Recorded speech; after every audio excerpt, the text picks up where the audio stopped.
You are all weirdos. Weird science is the revolution. Weird science is the revolution. Hello, all you weirdos. Jim here, and I'm going to talk a little bit about Tim Sheridan's Alan Scott, The Green Lantern book, in particular, issue number 4, and why I really was thrown off by it. I know that a lot of people didn't even bother with the book. A lot of people decided they weren't going to read it because of the retcon of Alan Scott's sexuality, kind of using what happened in the New 52 Earth 2 book and pulling it into the main continuity to now be what is canon for Alan Scott. I'm not here to tell anybody that that's good, bad, or indifferent. Everybody has their reasons for liking a book. I'm not going to judge anybody by it. As long as you're kind of civil with it, as long as you're not as hateful with it, then I don't mind. Because again, everybody has their own reasons why they like or dislike a book. And I go by the adage, I've said this before, that liking a book or not liking a book doesn't make you a better or worse person unless you take that to a bit of an extreme. But again, this isn't going to be a video about me yelling about the retcon of Alan Scott's sexuality. Where how we play our podcast is that we review almost every book. And I am here just to see, do you have a good story? And especially if you're going to change things, you damn well better have a good story behind that. You better have a good reason and story behind that. And if you do, then maybe more people would accept your book and the retcon and all of that altogether. Now, I'll step aside a second. If Tim Sheridan would end up listening to this or watching it, it is a retcon. He will argue with everybody that it's not a retcon. By definition, it's a retcon. And by definition, a retcon doesn't mean anything's negative or positive. It's just a retcon. You're giving different information than what you've seen before.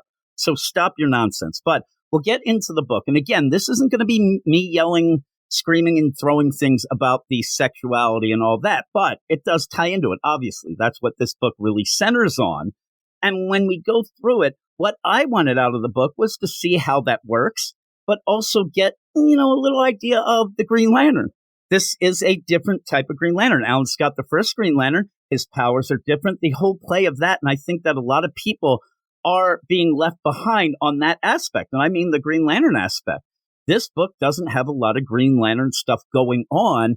And for the most part, things just kind of swirl around Alan Scott while he stands there and, does little, doesn't do much. But in this issue number 4 that came out this past week, he goes a step further. And I mean, Alan does, but also Tim Sheridan. It's a very odd angle because in this issue, you end up focusing on the Crimson Flame, but more importantly, the secret origin of Johnny Ladd, Alan Scott's lover, who happens to be a Russian spy named Vlad. And he reveals this to Alan. Now, I know as the way things go, Alan Scott, he tends to fall in love with villains. He tends to do that a lot. So that's okay. You're playing that angle. But the angle with this Vlad, who is a Russian spy, who infiltrates the U.S. government, the U.S. military, to get on one of the most important covert, undercover sort of missions. At a time that we're about to enter World War II, they're looking for this Crimson Flame. And it's such an important and such a crazy mission that Tim Sheridan says that it has reached the desk of Stalin. So to get this going, they use Johnny Ladd, who's Vlad. They end up having him infiltrate the military and eventually fool Alan Scott into letting him get involved. But how does this work? I mean, this mission, again, is so important that Stalin knows about it. So where are you going to get this? Oh, they're going to get a guy who can really infiltrate the military because he's got a skill set that is, oh my God, this guy knows. You have Johnny in this as he is the Crimson Flame taunting Alan Scott and says he had no skills whatsoever. This was a point where he is supposed to be, masquerading as a engineer and says to Alan as he's taunting him, I didn't know anything about engineering. So how does he rise in the ranks? How does he get on this mission? And basically what Tim Sheridan says is that Alan Scott looked at a guy entering a room, thought he was hot, and threw everything else out the window. I know that Tim Sheridan probably would argue that, no, I'm playing the idea that love is blind, that Alan was so in love with Johnny that he overlooked his foibles. His foibles being that he is not qualified at all to be on this mission. He shouldn't have even gotten this far. And what if Alan was straight? What would he have done then? The guy would have been caught immediately. So when you have this going on, all Tim Sheridan is telling you is that everybody in the U.S. government, military, they're dumb. Alan Scott is beyond dumb. He is a moron who basically sets up the deaths of so many people, including the bunch of guys who recently got killed because of the Crimson Flame. But the idea that you play, oh, well, love is blind, that doesn't work. Because Johnny ends up saying to Alan, and this is right from the issue, I knew immediately success was all but assured. Can you guess why I knew? I'm not even an engineer, a sapper, as you say. I can't even build a wooden crate, let alone a plasma fire containment pod. But you believed I could do anything. You tried to ignore it, but you were blinded, dazzled from the second I walked in the room, though no one else would have seen it. Now, he's playing the idea that Alan is hiding his sexuality. Johnny, being a spy, he can pick up on these things, and he reads right away, oh my God, this guy is gay and he is turned on by me. This isn't down the line, oh, you fell in love with me and then I did this, that, and the other thing.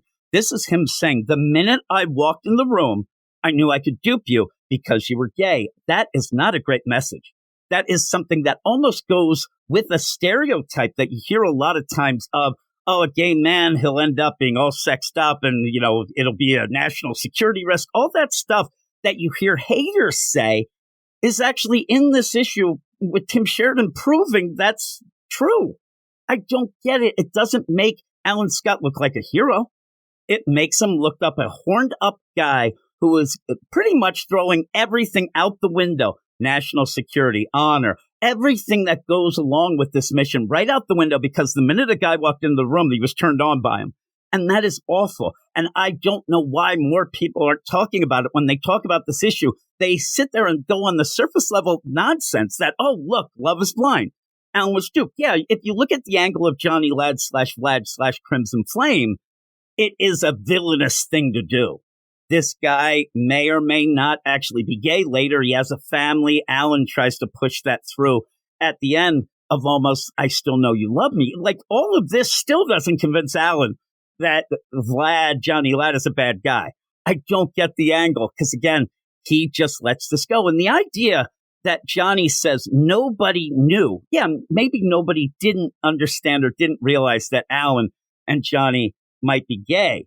The thing that they would know is there is a guy on one of the most sensitive undercover deals who has no skill set at all for what he's supposed to have. This would be a red flag immediately. He would never get anywhere close to this.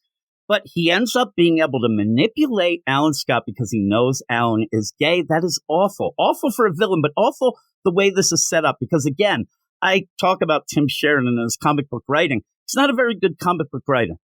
There's barely any character work besides the idea of he's gay, but not really giving you what he's all about. Because at this point, you're just like, oh, yeah, we've seen him just be horned up the whole time.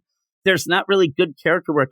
He didn't show any of this. This is being told through exposition now. So what you get is what's being told. Alan's an idiot.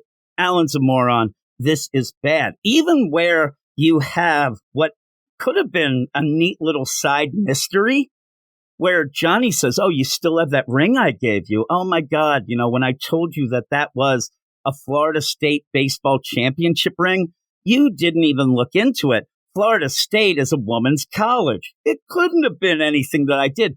But we didn't know all those facts before. It would have been a kind of a neat thing to be like, wait a minute, I don't think this guy's on the up and up. It would have been a little twist there.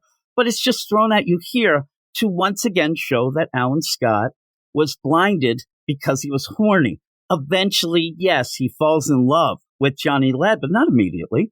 He says it happens right when he walked in the door, and he didn't know anything. At one point, you end up having Johnny there. You know, he's at this board with this paper. He's doing some engine. What is he doing there? He says he has no clue. Like, yeah, he may be able to talk the talk, but I think what he's doing, I'm magnifying in, it says Johnny plus Alan forever. That's what it seems. But nobody else could understand. Oh, this guy doesn't know anything, especially at a time where we're in and going towards entering a war, a lot of sensitive stuff going, and a lot of people paranoid, even over the top of spies, things like that. But they just allow this to go. And why would Stalin, why would the Russians send in a spy who doesn't even know anything based on the mission? It just doesn't make sense. It doesn't make sense. And so it just leads me to just think in my head, oh my God, Alan Scott, what he did ended up resulting in tons and tons of deaths. And I said earlier, the idea that a bunch of guys did die, a bunch of guys that Alan slept with ended up turning up dead. We know that it was Vlad, Johnny Lad / Crimson Flame, who did it. And after all of this, after showing that he was duped and all that stuff, all Alan could say is, oh, I get it. You killed those guys because you were jealous. Hey, remember that house that we used to go to for little vacations? Like, come on, you're supposed to be a hero, and it's not being shown in this. I understand the angle that Tim Sheridan wants to go with, but he is using that, and that takes away from what should also be the other part of the book, is showing that Alan Scott, as the Green Lantern, is a hero, does heroic things, and stands up for what is right. This is not a good book. Again, a lot of people ended up saying they're not even going to read it. That's fine. But if you didn't do that, you end up like, to me, you can criticize just that. You can't really criticize the series because you haven't read it. But I think that a lot of people have been reading it, whether you like it or not. It's just, for me, it's not giving me the heroic Alan Scott as a side deal, while also then showing the struggles of a gay man at a time when that wasn't accepted and he had to hide it. And I think that if it was done well and you showed both and how they interact, I think it could have been a really good book, and could have been something that might have convinced some people, not all people, but convinced some people that maybe they would give it a shot. But once you get into it, I don't know what Tim Sheridan's doing. At points, it seems like he is writing it to fight against people. But really what I see in each and every page is a comic book writer who really doesn't write good comics. And I say that knowing that most people would agree on things such as Titans Academy, an awful, awful book, and also his Shazam mini, awful, just awful. So it's not really surprising that this isn't well written. It's not really surprising that this is kind of a eye-rolling thing when you get into it, but I just don't understand the angle, and especially this issue. But let me know what you think. Keep it civil. As I said, I know that some people aren't going to be into this book from the get-go because of the sexuality change. But again, just kind of be civil. There'll be complete haters with that, just why you like it, why you don't. Let me know. I'd love to hear from people, especially people who did read this issue number 4. And maybe I took it in an angle that, it's just me, but it just was weird. It was weird for me and really kind of upsetting when I have tried to go along with this book. I've tried to put some of the hate that I hear behind and give each issue its own due. But each time I kind of end up thinking, yeah, this isn't that good.